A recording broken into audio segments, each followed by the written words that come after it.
मिली उस महिला से जो SRCC से स्नातक है और 21 साल की उम्र में UPSC परीक्षा पास करने वाली सबसे युवा महिला IAS अधिकारियों में से एक है। देश की सबसे कठिन परीक्षाओं में से एक मानी जाने वाली UPSC CSE परीक्षा पास करना लाखों लोगों का सपना होता है। हालांकि केवल वही लोग इसमें सफल होते हैं जिनमें अटूट लगन और जुनून होता है और जो दूसरे के लिए प्रेरणा बनते हैं। देश की सबसे कठिन परीक्षाओं में से एक मानी जाने वाली UPSC CSE परीक्षा पास करना लाखों लोगों का सपना होता है। हालांकि केवल वही लोग इसमें सफल होते हैं जिनमें अटूट लगन और जुनून होता है और जो दूसरों के लिए प्रेरणा बनते हैं।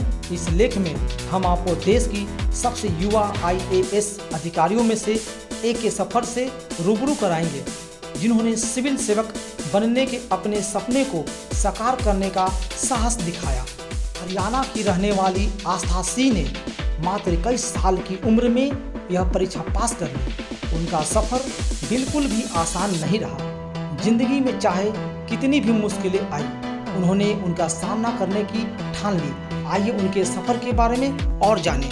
आस्था सिंह कौन है? हरियाणा के पंचकुला की रहने वाली आस्था सिंह के पिता ब्रिजेश सिंह एक फार्मा कंपनी में क्वालिटी हेड के पद पर कार्यरत है। बचपन से ही होनहार छात्रा रही आस्था ने मैट्रिक के बाद कॉमर्स विषय चुना। इसके बाद उन्होंने दिल्ली विश्वविद्यालय के प्रतिष्ठित Shri Ram college of commerce SRCC से अर्थशास्त्र में स्नातक की उपाधि प्राप्त की। आस्था की UPSC सफर। एक इंटरव्यू में आस्था ने बताया कि उन्होंने कॉलेज के दिनों में ही UPSC CSE की तैयारी करने का फैसला कर लिया था और इसलिए उन्होंने उसी दौरान अपनी तैयारी शुरू कर दी थी। कॉलेज पूरा करने के तुरंत बाद उन्होंने हरियाणा लोक सेवा आयोग HPSC की परीक्षा दी, जिसे उन्होंने पहले ही प्रयास में 31वीं रैंक के साथ पास कर लिया। परीक्षा पास करने के बाद उन्हें हरियाणा सरकार में एक वरिष्ठ पद मिला, जहां उन्हें अतिरिक्त आबकारी एवं कराधान अधिकारी के पद पर नियुक्त किया गया।